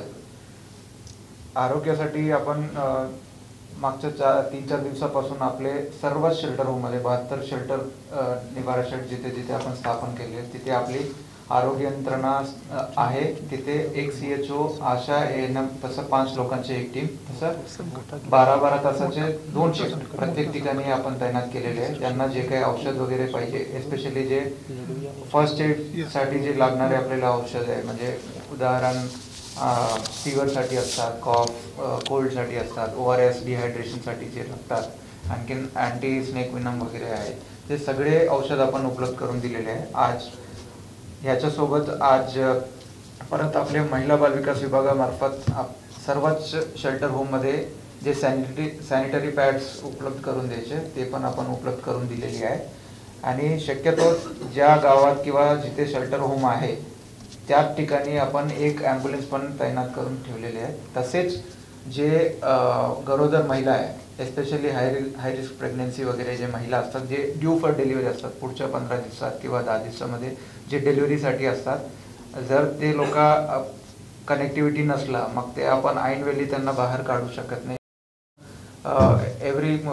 प्रत्येक 10 मिनिट पण त्याच्यासाठी खूप मूल्यवान असतात. त्यामुळे आपण ते सर्व लोकांना ऑलरेडी त्यांना शिफ्ट केलेले आहे आणि सर्वांना शक्यतो RH किंवा SDHला रेफर करून तिथे त्यांची ट्रीटमेंट पण चालू आहे. ॲम्ब्युलन्स प्रत्येक ठिकाणी आपण जवळच्या PSCमध्ये ठेवलेलेच आहे, परंतु ज्या ठिकाणी शेल्टर होम आहे त्या प्रत्येक शेल्टर एक डेडिकेटेड ॲम्ब्युलन्सची सेवा आपण उपलब्ध करून दिलेली आहे. आणि पुढचा एक विषय आहे की दुसरा आपले पाणी पुरवठ्याचे विषय, पिण्याची पाणीचे विषय आहे. पिण्याची पाणीचे विषय शक्यतो जे 88 गावं आहेत त्या ठिकाणी बऱ्याच ठिकाणी आपले इलेक्ट्रिसिटीचे कनेक्शन असल्यामुळे बोरवेल नाही, आणि वॉटर सोर्स आहे जे पुराच्या पाणी आल्यामुळे ते दूषित झालेले आहे. त्यामुळे आपण काय केलं, 2-3 दिवसामध्ये प्रत्येक ठिकाणी टँकरची सुविधा उपलब्ध करून 30 ठिकाणी जिथे गावापर्यंत टँकर जाण्याची रस्ता होता तिथे आपण जास्त 24,000 लिटरचे टँकर, तिथे 12,000चे टँकर किंवा 5,000 टँकर तसं दिलेले आहे. आणि उदाहरण वांगी आहे, सिंदखेड आहे, ते सगळे गावामध्ये जाण्याची टँकर जाण्याची सुविधा नव्हती. शिरापूर आहे, त्या ठिकाणी मार्फत करून दिले. मागच्या 1-2 दिवसामध्ये आपण जवळपास 1900 जार पण आपण उपलब्ध करून दिलेले. आज पण सकाळीपासून बरेच गावामध्ये मागणी होतात, जारची सुविधा पण करतोय. याच्याच सोबत ज्या गावामध्ये आता आपण शेल्टर होम केलेले तिथे एक टँकर स्टँडिंग ठेवण्याची सुविधा आपण इन्स्ट्रक्शन दिलं आहे, कारण की पुढच्या 2 दिवसामध्ये परत पुराची पाणी शक्यता आहे. मधून जे आता लोक परत गावात जातात किंवा कमी होण्याची शक्यता आहे, ते परत वाढू शकतात. त्यामुळे प्रत्येक शेल्टर होमच्या अंदाजे म्हणजे मागच्या 2-3 दिवसामध्ये किंवा त्या शेल्टर होमची कॅपॅसिटी जेवढा होता, जर 2,000 लोकांची क्षमता आहे, मग 2,000 लोकांसाठी किती पाणी लागतं त्याच्यापैकी एक तरी मोठा टँकर तिथे असणं गरजेचं आहे. आणि प्रत्येक टँकरमध्ये पाणी, जसं आपण वारीमध्ये प्रत्येक वेळी टँकरला पाणी भरण्यापूर्वी सॅम्पल टेस्ट करून OT टेस्ट करूनच नंतर टँकर भरायचा आणि त्याचे रेकॉर्ड व्यवस्थित मेंटेन करणं आणि प्रत्येक डेप्युटी इंजिनियरकडून तसं परत लेखी घेणं की आतापर्यंत जर हे अमुक गावामध्ये जे शेल्टर होम होता त्याच्यामध्ये 4 केफेची जर आपण 4ही केफामध्ये आपण OT टेस्ट केला, त्याची रेकॉर्ड व्यवस्थित मेंटेन करणं ते सगळं आपण करतोय. त्याची नियोजन अगदी क्लिअर झालेली आहे आणि तसं आपण 35 ठिकाणी टँकर आत्ता सध्या चालू आहे. आणखीन जिथे जिथे मागणी येत आहे तिथं आपण करतोय आणि जिथे मागणी नाही आहे तरी पण आपण शेल्टर होममध्ये तिथे बॅकअप म्हणून आपण ठेवलेले आहे. हे पाणी पुरवठ्याचा विषय झाला. आणि पुढच्या 2-3 दिवसानंतर जेव्हा पाणी थोडं कमी होईल तेव्हा आपण सोर्सेसची सर्वे करून जिथे तिथे दूषित झाला त्या ठिकाणी त्याच्यात पाणी वापरू नये आणि ते बंद करणं सोर्स काही दिवसासाठी. त्याच्यानंतर परत COD आणि बॅक्टेरियोलॉजिकल टेस्टिंग आणि सगळे पॅरामीटर्सचे टेस्टिंग केल्यानंतरच परत त्याची वापर होणं त्याची खात्री करतो. हे एक विषय केलेले आहे. आणि प्रत्येक शेल्टर होमच्या जवळ जे आपण टँकर ठेवतो त्याच्या जवळ ज्या गावात नाही आहे ते लगतच्या गावात जे आता सध्या चालू असलेले एक सोर्स पण आपण शोधून ठेवलेले आहे जिथून आपण लगेचच्या लगेच पाणी आपण उचलता येते. हे पण नियोजन झालेले आहे. आणि पुढचा विषय आहे गावात स्वच्छतेचा विषय. गावठाणात जे मोठ्या प्रमाणात पाणी साचलेले आहे किंवा पाणी कमी झालं तरी चिखल मोठ्या प्रमाणात अजूनही आहे, ते आपण काढण्यासाठी आता पूर्ण नियोजन केलेलं आहे. प्रत्येक तालुक्यात एक नोडल ऑफिसर तसेच प्रत्येक जे मोठं गाव आहे जिथे जास्त प्रमाणे पाणी शिरलं 100% पाऊस म्हणजे पुराची पाणी शिरलं होतं त्यासाठी एक तालुका लेवलचे अधिकाऱ्यांना आपण नेमून देणार आणि त्या गावाचे ग्रामपंचायतचे अधिकारी कर्मचारी तसेच जवळचे गावाचे 4-5 ग्रामसेवक तसेच त्यांचे जे ग्रामपंचायतचे सफाई कर्मचारी तसेच आपले बांधकामचे जेई आहे म्हणजे कनिष्ठ अभियंता आणि लपाचे कनिष्ठ अभियंता हे लोक कशासाठी लागतात, आपल्याला चिखल वगैरे काढण्यासाठी आपल्याला मोठ्या प्रमाणात इक्विपमेंटची गरज पडणार. JCB डंपर गावात येऊन पडलेले सगळे कचरा हे सगळे काढण्यासाठी आपल्याला फक्त मॅनफोर्स वापरून वर्कफोर्स वापरून आपण करू शकत नाही. त्यामुळे आपल्याला इक्विपमेंटची गरज लागणार आहे. ते इक्विपमेंट पण आपण आता मॅप करून ठेवलेले आहे की या गावात जवळ कोणाकडे ट्रॅक्टर आहे, कोणाच्या JCB आहे. आपले इंजिनियर्स लोकांना सगळे माहीत आहे. ट्रॅक्टर्स कुठे आहेत ते सगळे कॉन्ट्रॅक्टरला आपण सोबत घेऊन ते सगळे नियोजन केलेले आहे. खरोखर आमचं नियोजन असं होतं, माझे आणि कलेक्टर सरांची चर्चा पण असं झाली होती की उद्यापासून किंवा आजपासूनच पूर्ण सफाईचे अभियान आम्ही सुरू करणार होते. परंतु परत आता पुराची शक्यता आहे आज आणि उद्या, त्यामुळे 1-2 दिवस आपण थांबून त्याच्यानंतर एक पूर्णपणे कॅम्पेन घेऊन अख्ख्या गावात म्हणजे 4-5 दिवसामध्ये आपले जे यंत्रणा आहे जसं नगर परिषदचे काही कर्मचाऱ्यांना आपण घेऊ, ग्रामपंचायतचे काही कर्मचारी आहेत त्यांना सगळ्यांना घेऊन आपण 4-5 दिवस ते लोक तिथेच राहतात आणि पूर्ण गाव साफ करून चिखल वगैरे काढून त्याच्यानंतर जेटिंग मशीन वगैरे वापरून सगळे अख्खे गाव धुवून त्याच्या फॉगिंग वगैरे करायच्या आणि पावडर वगैरे टाकून त्याच्यानंतरच गावातून बाहेर पडणार. तसं प्रत्येक गावासाठी आपण नियोजन केलेले आहे. 1-2 दिवस नंतर आपल्याला ते पूर्ण आपण अभियानसारखं आपण राबवणार आहे. आता सध्या स्थितीत आमच्या पहिला प्रिऑरिटी हे आहे की 2 दिवस जरी असला पण गावात जे वास वगैरे आहे ते कमी होण्यासाठी आपण शक्यतो प्रत्येक ग्रामपंचायतमध्ये आपल्याकडे फॉगिंग मशीन ऑलरेडी उपलब्ध आहे आणि पावडर वगैरे टाकण्याची त्यांच्याकडे कर्मचारी आहे आणि सगळे साहित्य वगैरे आहे. त्यामुळे आज पण सकाळी सर्व BDOना आणि विस्तार अधिकाऱ्यांना सूचना दिलेल्या आहे की रोग वगैरे पसरू नये आणि वास वगैरे कमी होण्यासाठी प्रायमरी मेजर म्हणून आपण आता फॉगिंग वगैरे करणं जेणेकरून इन्सेक्ट्स वगैरे आणि मस्किटोज वगैरे कमी होईल आणि त्याच्याच सोबत पावडर वगैरे टाकून वास वगैरे कमी होण्याची आता आपण दक्षता घेते. पुढच्या 2 दिवस नंतर आपले जेव्हा पाऊस थोडासा कमी झाला मग आपण पूर्णपणे स्वच्छतेचं मोहीम राबवून 10 दिवसामध्ये 8 दिवस 10 दिवसामध्ये सगळे जेवढ्या गावात जे 88 गावात ते 90 गावात ज्या गावामध्ये आपले पाणी शिरलेले आहे तर सर्वच ठिकाणी आपण चिखल वगैरे काढून पूर्ण गाव स्वच्छ करून देण्याची आपण नियोजन केलेली आहे. तर बार्शीमध्ये आज 2 शेतकऱ्यांनी आत्महत्या केली आणि त्याचं प्राथमिक कारण असं समोर येतं की अतिवृष्टी आणि जे नुकसान झालेलं त्यामुळे त्यांनी ती आत्महत्या केली. तर या पार्श्वभूमीवर आपण काय माहिती घेतली आहे, काय आपल्याला नाही का, बार्शीमध्ये जे 2 शेतकऱ्यांनी आत्महत्या केलेली आहे, तर त्याच्या एक्झॅक्ट काय कारण आहे ते आम्हाला थोडा इन्व्हेस्टिगेशन करूनच करणार. आता तर असंच वाटते की अतिवृष्टी आणि जे नुकसान झालेले आहे त्यामुळे त्याचे त्रासमुळे त्यांनी हा पाऊल उचललं आहे. आता त्यामध्ये शासकीय नियमप्रमाणे जे पण मदत त्यांना द्यायची आहे ते आम्ही लवकर करू, त्याबद्दल तर कुठल्याही प्रकारचे हे नाही आहे. आता मतलब ही वेळ नाही आहे, पण सर्वांना कल्पना आहे की 17 सप्टेंबरपासून 2 ऑक्टोबर जे सेवा पंधरवडा होता त्यामध्ये आम्ही हे पण एक घेतला होता की जे आत्महत्याग्रस्त शेतकरी आहेत त्यांचे कुटुंबचे जे सदस्य आहेत त्यांना सगळ्या प्रकारची मदत दाखली जे पण त्यांची आवश्यकता आहे ते आम्ही पूर्ण करणार होतो. या केसमध्ये आपण आवर्जून पूर्ण करू. बाकी त्यांच्या मतलब अधिक निधी द्यायचे नाही द्यायचे त्यासाठी आम्ही प्रस्ताव नक्की पाठवू. पण आता पूर्ण माहिती न घेता त्याबद्दल कुठल्या प्रकारच्या विधान करणे, कारण फार संवेदनशील मुद्दा आहे, कुठल्या प्रकारच्या विधान करणे मला योग्य वाटत नाही. एवढेच मी म्हणेन की त्यांचे कुटुंब सदस्य जे आहेत त्यांच्यासोबत आम्ही आहोत. त्यांना जेही मदत लागेल ते नक्की आम्ही सगळे त्यांना मदत आम्ही करू. साहेब, आपल्याकडे मुख्यमंत्री आणि 2 उपमुख्यमंत्री आले होते. स्नेक बाईट भरपूर प्रमाणात वाढलेत सर. आता एका व्यक्तीचा दुपार सकाळी मृत्यू देखील झाला स्नेक बाईटवर. तर पुरामध्ये वाहून गेलेला आपण 4 लाख रुपयाची मदत करतो शासनाने. ज्यांना स्नेक बाईट आहे त्यांना पूरग्रस्त म्हणून त्यांना हो नाही ते 4 लाख रुपयाची मदत आहे ना, ते पुरामुळे वाहून गेले असं नाही आहे. ते वीज पडून झाला, ते भिंत कोसळला, कुठल्याही प्रकारचे हे झालं ते आम्ही देतो, ते पण त्यामध्ये पात्र होतील. आणि जे स्नेक बाईटचा विषय आहे ते मला वाटते पाथरीमध्ये झालेला आहे आणि बार्शी किंवा कुठेतरी झालेला आहे. आता मतलब गडचिरोलीमध्ये मी सीओ असताना 2022मध्ये मोठा पूर आलेला होता. मतलब इंद्रावती आणि वेनगंगामध्ये मला वाटतं की दोघं नद्यामध्ये 1 in 100 year जे फ्लड लेवल असतो तो दोघं नद्यामध्ये एकसोबत क्रॉस केला होता.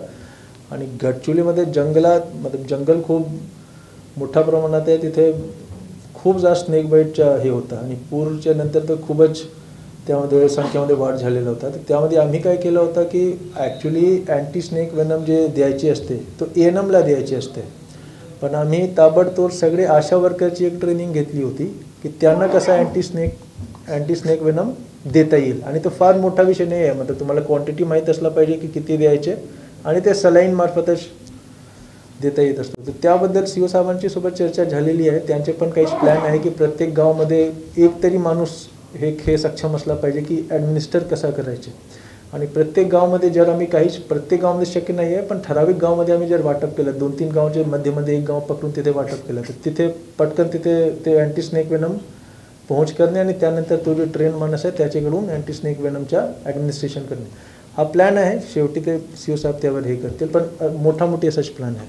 तर मुख्यमंत्री येऊन गेले, पण ते 4 लाख रुपयासाठी पात्र असतील. तर मुख्यमंत्री येऊन गेले, उपमुख्यमंत्री आले होते अजित पवार. प्रशासनाकडून आपण त्यांना इन्स्टंट काय मदत मागितली आहे का किंवा त्यांनी काय सूचना केली आहे का? नाही बघा, आता जसं मी सांगितलं की जेव्हा माननीय मुख्यमंत्री माननीय उपमुख्यमंत्री आमच्याकडे आलेले होते 24 तारीखला, तर त्यावेळी बचाव कार्य हे प्राधान्य होता. आणि बचाव कार्यासाठी NDRFची 2 तुकडी, 1 तुकडी आम्हाला देण्यात आलेली होती, दुसरी तुकडी मी स्वतः मागून घेतली जेव्हा मला वाटलं की ही परिस्थिती थोडा हातातून बाहेर जाण्याची शक्यता आहे. तसेच जेव्हा मला वाटलं की एअरलिफ्ट करण्याची वेळ आली आहे तो पण आम्ही सांगितलं नाही, तर पटकन मतलब मला वाटतं की 2 तासात त्यांनी सांगितलं की आम्ही येणार आहोत आणि त्यानंतर ते आले. पण आर्मीच्या कॉलमला मला वाटते की मी 8 वाजता सकाळी त्यांना सांगितलं आणि 12 वाजता ते निघाले, पण त्यांना पुण्यातून बाहेर निघायला खूप ट्रॅफिकमुळे हे झाला. ते 7-7:30पर्यंत सुलतानपूरमध्ये होते. तर कुठल्या प्रकारच्या बचाव कार्यामध्ये कुठल्या प्रकारचा अभाव आम्हाला वाटला नाही. कोल्हापूर जिल्हाधिकारी, सांगली जिल्हाधिकारी, पुणे जिल्हाधिकारी आणि लातूर जिल्हाधिकारी त्यांना मी विशेषतः धन्यवाद देतो, कारण मी एक कॉल केला आणि त्याने ताबडतोब तो टीम रवाना केला. आणि हे मतलब जिल्हाधिकारी म्हणून मला माहीत आहे की हे मतलब सोप निर्णय नसते की मी जर दिला आणि माझ्याकडे पूर आलं मग मी काय उत्तर देणार, पण त्यांनी पटकन ती मदत आम्हाला दिली. तर जेव्हा मुख्यमंत्री आणि माननीय उपमुख्यमंत्री आले होते तेव्हा बचाव कार्यामध्ये आम्हाला कुठल्या प्रकारची मदत नाही पाहिजे होती. आता जेव्हा आम्ही पंचनामा करणार, नुकसान भरपाईचा जे प्रश्न आहे त्यासाठी जे प्रस्ताव पाठवायचे जे करायचे, ऑलरेडी माननीय मुख्यमंत्री साहेबांनी अनाऊन्स केलं आहे की त्यामध्ये आम्ही शिथिलता आणू, जे पण त्यांचे शासनाच्या धोरणात्मक निर्णय आहे, पण आम्ही नक्की प्रस्ताव पाठवणार. तर सोलापूर जिल्ह्यामध्ये जे आपले पाझर तलाव आहेत, पाझर तलाव आणि लघु प्रकल्प ते पूर्ण भरलेले आहेत आणि बऱ्याच ठिकाणी गळती आहे. परांडा तालुक्यामध्ये काही लोकांनी JCB सांडवे फोडले, तर त्यांना भीती होती की हे पाणी फुटून आपली शेती वाया जाईल. आपल्या जिल्ह्यात साधारणतः 50 तलाव असे की जे धोकादायक स्थितीमध्ये. तर या संदर्भात काही जलसंपदा बघा, आज 12:30 वाजता जी आम्ही बैठक घेतली, सर्व विभागचे आणि तहसीलदार BDO सगळे लोक BC वर उपस्थित होते. त्यामध्ये पण बरेच तहसीलदारांनी हा मुद्दा उपस्थित केला. मला पण यांना पण माहीत होतंच की असं हे झालेलं आहे. तर आता जे जलसंपदा विभाग आहे, जलसंधारण सगळे जे विभाग आहे त्यांना आम्ही सूचना दिल्या की तुम्ही आजच सगळे इन्स्पेक्शन करून टाका. उद्या दुपारी, उद्या संध्याकाळीपर्यंत तुमचे जे तात्पुरता स्वरूपाचे दुरुस्ती करता येईल ते तुम्ही सुरू करा. आणि शेवटी मला प्रत्येक डेप्टी इंजिनियर आणि एक्झिक्युटिव्ह इंजिनियर आणि सुप्रिटेंडंट इंजिनियर SC अधीक्षक अभियंता त्यांच्याकडून एक NOC आम्ही घेणार, एक सर्टिफिकेट घेणार की आता कुठल्या प्रकारचा धोका नाही आहे. जर त्यानंतरचे काही झाला तर ते व्यक्तिगत त्यासाठी जबाबदार असतील. तर एक सिरियसनेस आणण्यासाठी हे मी एक्सरसाइज त्यांच्याकडून NOC घेण्याचे, सर्टिफिकेट घेण्याचे एक्सरसाइज केलं आहे. पण त्यांना सांगितलं की ताबडतोब तुम्ही सगळे जे तात्पुरती दुरुस्ती आहेत किमान तेवढा झाला पाहिजे. तो आज 12:30 वाजताची बैठकमध्ये त्यांना सूचना देण्यात आलेल्या आहे. तालुका देतो, मतलब आता नाही आहे पण मी देऊ शकतो तुम्हाला. हा जो पूर आला सीना नदीला, 30 प्रकल्पांमधून पाणी सोडलेलं होतं. तर यापूर्वी इतक्या मोठ्या प्रमाणात कधीच आलं नाही की सोलापूर पुणे राष्ट्रीय महामार्ग असेल, सोलापूर रत्नागिरी राष्ट्रीय महामार्ग असेल, अगदी रेल्वे सुद्धा थांबवण्याची वेळ आली. तर कुठेतरी वॉटर डिस्ट्रीब्युशन मॅनेजमेंटमध्ये कुठेतरी चूक झाली आहे का, त्या संदर्भात काही ऍक्शन असणार आहे का या संपूर्ण? नाही बघा, आता मतलब वॉटर डिस्ट्रीब्युशन ते इरिगेशन विभाग आणि ते लोक करतात, त्यामध्ये कलेक्टरचा काहीच रोल नसते. जर तुम्ही पाहिलं तर जे सीना कोडेगाव बंधारा आहे त्यामध्ये जे सर्वात हायेस्ट विसर्ग होता मला वाटतं की 70,000 क्युसेक्सचा होता, बरोबर ना, 70,000 क्युसेक्सचा होता. त्याचवेळी चांदणी आणि खासापुरी जे तुमच्या बॅरेज आहे ते अनकंट्रोल्ड बॅरेज आहे, त्यावर गेट नाही आहे. तिथून मला वाटतं 1.5 लाखच्या जवळपासच्या होतं. हे दोघं मिळून 2,12,000 क्युसेक्स मॅक्सिमम हे होतं. त्यानंतर ते हळूहळू 1,82,000 झाला, त्यानंतर हळूहळू ते कमी झाला. माननीय राधाविखे पाटील साहेबांना मी कॉल करून त्यांना पण विनंती केली होती की आपण कमी करा, आणि त्यानंतर त्यांनी मदत पण केली, कमी पण केला. पण तुमच्या तो ऑलरेडी त्याचे जे FRL लेवल असते, हायेस्ट लेवल, त्यावर ते सीना कोडेगाव बंधारा होता. ते बंधाराच्या सुरक्षता ना सर, मतलब जो सर्वोत्तम तोच महत्त्वपूर्ण असते. मतलब बंधाराला कुठल्या प्रकारची हानी नाही झाली पाहिजे. आता हा जो प्रश्न आहे की कुठेतरी तो चुकला होता, नाही चुकला होता, त्या मला वाटतं की त्याबद्दल महामंडळ जे इरिगेशन विभाग आहे तिथे ते लोक पडताळणी करतील, तपासणी करतील, काहीच नवीन नियम कायदा आणतील. त्याबद्दल मी काहीच विधान करणार नाही. पण हां, आम्हाला हे आवर्जून सांगावे लागेल की आपण सगळे लोक इथेच बरेच वर्षापासून आहात. एवढा मोठा पूर सोलापूरमध्ये, धाराशिव, तोही पारंडा तालुक्यामध्ये, तुमच्या अहिल्यानगरमध्ये एक सोबत असा झाला नव्हता. तुम्ही मईच्या जर पाहिला तर मईमध्ये, आता हे तर वेगळेच झाला, पण मईमध्ये सुद्धा 32 मिलीमीटर सरासरी पाऊस आहे आणि आमच्याकडे 250 मिलीमीटर 7-8 पटपेक्षा जास्त पाऊस झाला होता. जून, जुलै, ऑगस्टमध्ये पण खूप पाऊस झाला. आता सप्टेंबरमध्ये तर मला वेळ पण मिळाला नाही की सरासरीपेक्षा किती झाला आहे, पण 100% जो 2-3 पट झाला असेल. तर हे पण आम्हाला कुठेतरी मान्य करावे लागेल की जे क्लायमेट चेंज तुम्ही म्हणा किंवा जे पण म्हणा, तर मतलब पाऊस एवढा जास्त झाला होता ना, ते कंट्रोल करणे पण फार अवघड होतं. असं नाही झालं की आम्ही काही चूक झाली आहे, असं नाही आहे. पाऊस खूप जास्त झाला आहे यावेळी, आणि ते सोलापूर, अहिल्यानगर, पारंडा तोच बेल्टमध्ये झालेला आहे. हा, बीड तोच बेल्टमध्ये झालेला आहे. बीडच्या खासापुरी मला वाटतं की बीडमध्येच आहे, परांडामध्ये आहे, पण पाणी मला वाटतं की तिथूनच येत असते. कॅचमेंट एरिया तोच आहे, तो कारण आहे. तर विजापूरचे कलेक्टर आहेत, त्यांनी आपल्याकडनं काही टिप्स, माहिती काही? विजापूरचे कलेक्टर माझे बॅचमेट आहेत आणि खूप चांगले मित्र आहेत. पण नाही, पण ते बघा, मतलब जेव्हा तुमच्या भीमा नदीमध्ये जेव्हा पूर तर नाही आला होता, पण मोठा विसर्ग जेव्हा सोडण्यात आले होतं तेव्हा मी पुणे कलेक्टरला फोन केला, तर माझे बॅचमेट आहेत आणि हे पण माझे बॅचमेट, त्यांनी मला कॉल केला.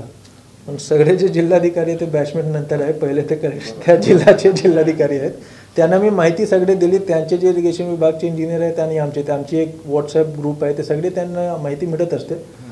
पण शेवटी आम्ही मतलब फार हे करू शकत नाही, फक्त माहिती ज्या इन्फॉर्मेशन होता तो सुरू होता. त्यांच्याकडे कधी परवापासून सुरू झालं, कालपासून?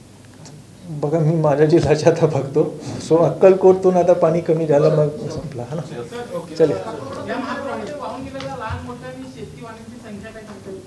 वाहने ते तर थोडा नंतर काढावे, नंतर पंचनामा करून ते हे करून घ्यावं, आता तर नाही आमच्याकडे ती माहिती. सर, प्रत्येक गावांमध्ये असे क्रिटिकल पेशंट्स असतात ज्यांना शुगर आहे, बीपी आहे, न्यूरोचे प्रॉब्लेम्स आहेत किंवा किडनीचे नेफ्रोचे प्रॉब्लेम्स आहेत, तर त्यांना मेडिसिन आणि काही बेसिक थिंग्स लागतात, तर त्यांची काय अवस्था आहे सध्या? म्हणजे त्यांच्यासाठी वेगळं शेल्टर केले का? त्यामध्ये दोन विषय आहेत. आता जर ते शुगरचे पेशंट आहे आणि बीपीचे पेशंट आहे तर ते क्रिटिकलमध्ये तर आम्ही नाही म्हणू शकतो त्यांना, पण जे खरेच क्रिटिकल आहे त्यांच्यासाठी त्यांनी एक ॲम्ब्युलन्स प्लॅन तयार केला की कुठे ॲम्ब्युलन्स स्टेशन करायचे, ते उद्यापासून ते होईल हा ना. जे नेहमीच्या तुमचे पेशंट आहे शुगर बीपी डायबिटीज, त्यांच्यासाठी आरोग्य तपासणीने सगळे आम्ही शिवसाहेब ते चालू करणार, गोळी वाटप करणे आणि सगळे जे औषध पुरवणे. सर, आपण लिस्ट दिली आहे, त्याच्यामध्ये जे वस्तू आहेत जे आपण देऊ शकतो आम्ही, असं जे सांगितलंय, जनतेला आवाहन केलंय, तर त्याच्यामध्ये स्थानिक संस्थांनी जर असं जरी केलंय की काही टिपिकल मेडिसिन लागणारे ते पण आम्ही देऊ इच्छितो, जर असं कोणी म्हणाले तर ते लिस्ट तुम्ही देऊ शकता का मेडिसिनची? मी मेडिसिनच्या औषध कशासाठी नाही सांगितलं, कारण औषधीच्या आमच्याकडे पुरेशा प्रमाणात आहे. प्रत्येक PSC मध्ये साठा आहे, प्रत्येक सब सेंटरमध्ये. आम्हाला औषधीची आवश्यकता नाही आहे.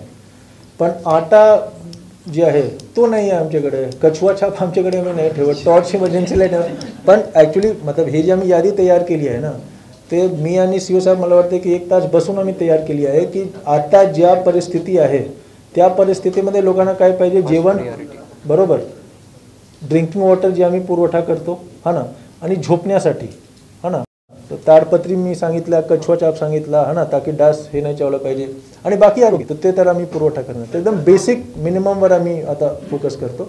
एक वेळी जे माननीय पालकमंत्री साहेबांनी जे तयार केलं आहे ते एक वेळी ते वाटप होणे सुरू झालं, मग हे सगळे प्रश्न सुटेल हा ना. आता जे पंचनामे होणार आहेत किंवा सुरू आहेत, तर त्याच्यामध्ये कोणत्या पिकांचे पंचनामे होणार आहेत? आता उदाहरणार्थ मला काही शेतकऱ्यांचे फोन येतात, तर त्याच्यामध्ये आंब्याचं नुकसान झाले, आमच्या झाडाचे सगळे पानं गळून गेलेले पावसामुळे, अतिवृष्टीमुळे काही झाडं पडलेले, तर त्यांना हे मिळणार आहे का? न मिळणारे अशी कुठली फळबागा, झाडं? नाही, तुमच्या न मिळणारे, मला बरेच लोकांनी सांगितलं की द्राक्ष मिळणार किंवा नाही मिळणार. द्राक्ष मिळणार, आंबे मिळणारे फळबागमध्ये आहे. 22,500 रुपये हेक्टरी, मॅक्सिमम 2 हेक्टरपर्यंत आहे. ऊसच्या फक्त एक हे नसते हा ना, पण ऊसच्या काय आहे की मतलब आता बघा, मी स्वतः गेलो होतो, मला वाटतं की कुरुडवाडी किंवा कुठेतरी गेलो होते, तिथे एक मला दिसला की ऊसच्या जे पूर्ण पीक आहे ना ते वाऱ्यामुळे आणि पाण्यामुळे ते हे गेला होता, तो वो थोड़ा अलग हुआ. पण आपको ऊसला पाण्यामुळे काहीच त्रास होत नसते है ना. उसको तो हम लोग पानी उसमें पूरा फ्लड कर देते हैं, इसलिए उसका हम पंचनामा नहीं करते हैं. बाकी फळबाग असो आणि बाकी जे पण असो त्याच्यात आम्ही पंचनामा करणार आणि काही पैसे पण मिळणारच नाही, त्याबद्दल कुठले नाही. आंबे असो द्राक्ष असो ते सगळे हे आहे है ना.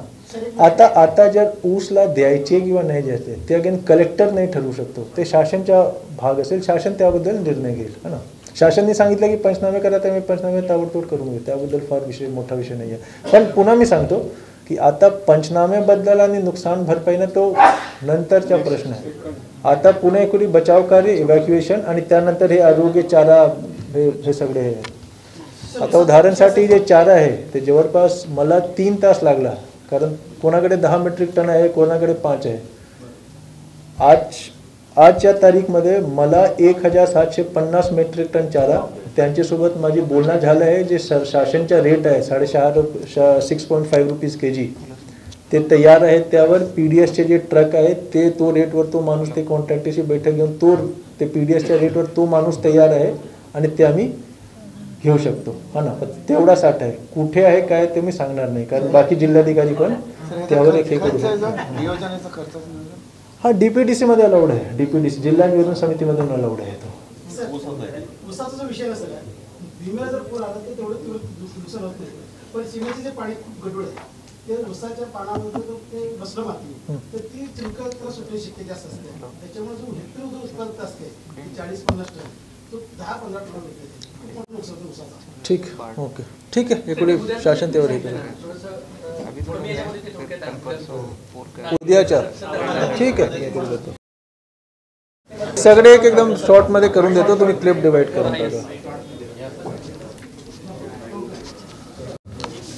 नाही, आता तुम्ही लोक थोडा थांबा, तुमच्याकडून थोडं फीडबॅक घ्यायचे की काय परिस्थिती आहे ना. सगळ्यात जास्त तुमच्याकडे माहिती असते है ना, तो थोड़ा क्या गड़बड़ चल रहा है, क्या सही चल रहा है, वो ले लेंगे है ना. ठीक है, नाही आता फोरकास्ट प्रमाणे उद्या आणि परवा सोलापूर जिल्ह्यामध्ये येल्लो अलर्ट आहे, म्हणजे की हेवी रेनफॉल. आणि धाराशिवमध्ये अहिल्यानगरमध्ये पण येल्लो अलर्ट आहे, धाराशिवमध्ये ऑरेंज अलर्ट आहे. शेवटी धारा पाणी ते आमच्याकडे येत असते, म्हणून उद्या परवा पुन्हा काही गावामध्ये पाणी शिरण्याची पूर परिस्थिती निर्माण होण्याची. माझ्या सर्व नागरिकांना आव्हान आहे की गेल्या 5 दिवसात आम्ही जवळपास 4002 लोकांना पाण्यातून बाहेर काढलेलं आहे. जेव्हा आपल्याला स्थानिक प्रशासन महसूल जेव्हा आपल्याला आव्हान करते की आपण गाव सोडून बाहेर या, कृपया त्यांची मदत करावी. माणूसला 8 तास आम्हाला मध्ये आपल्या सुरक्षितता सांगतो, आपण इव्हॅक्युएशन मध्ये मदत करावी. दुसरा, प्रत्येक तालुका स्तरावर मदत कक्ष आणि जिल्हा स्तरावर मदत कक्ष आम्ही सुरू केलेले आहे. त्याचे नंबर द्या, सगळे बातमीपत्रामध्ये प्रकाशित होईल. तिथे कॉल करून आपल्याला काय काय द्यायचे ते सगळे आपण देण्याची आपण वाटप करा. पण आम्ही मार्गदर्शन करू की कुठल्या गावामध्ये कुठल्या वस्तूची आवश्यकता आहे. वस्तू आम्हाला पाहिजे ते ऑलरेडी मी सांगितलं आहे, मी पुन्हा एक वेळी सांगून देतो. आटा, तेल, मसाला, स्वयंपाक तेल, मसाला, तुमचे torch with battery, emergency light, साबण, ताडपत्री, चादर, सातरंजी, हळद, तिखट मसाले सगळे आहेत. ते काय काय वस्तूची आवश्यकता आहे ते पण आम्ही उद्या प्रकाशित करतो बातमीपत्रामध्ये. ते जर आपण दिलं तर अजून आम्हाला फायदा होईल. बाकी जेवण असो, लोकांना जेवण पोहोचवणे असो, शेल्टर होमची सोयी व्यवस्था असो, पाणी पिण्याच्या पाणीचा प्रश्न असो, आरोग्याच्या सफाईचा असो, चाराचा असो, सगळे प्रश्नाबद्दल रात्र दिवस आम्ही काम करत आहोत. पूर्ण टीम रात्र दिवस काम करत आहे. पूरग्रस्त भागात जे लोक आहेत त्यांना प्रत्येक माणूस सांगणार की गेल्या 5 दिवस महसूल प्रशासन, पोलीस प्रशासन फील्डवर तास आमच्या सोबत उभे होता. आम्ही आपल्या सोबतच आहोत. मोठा संकट आमच्या जिल्ह्यावर आलेला आहे, पण घाबरण्याची ही वेळ नाही आहे, एकमेकाला धीर देण्याची वेळ आहे. आम्ही नक्की सगळे सोबत मिळून, नागरिक आणि प्रशासन सगळे सोबत मिळून हा जे संकट आमच्या जिल्ह्यावर आलेली आहे त्याच्याशी आम्ही लढूया आणि जिंकूया. धन्यवाद. काय स्थिती आहे आता खाली? हाँ, एक तो चला हाईवे बंद. पाणी सर ओसरले आता, ते रस्ते आणि तुमची लाईट इतकी घाणाघाण उडाली. तुम्हाला ते थोडं पदार्थ लय मेहनत घ्यावी लागते. 1600 डीपी वाहून गेले. बरोबर. 1000 खांब पडले, विजेचे खांब वाहून शेती. आता पाणी ओसरल्यानंतर माझी शेती कुठे होती मलाच माहिती नाही. आणि ते विहिरी बुजल्या. त्यांनी म्हणल्याप्रमाणे सर आपल्याला बजेट मागावं लागणार शासनाला. हे सगळं पंजाब गव्हर्नमेंटने दिलं 50,000 रुपये.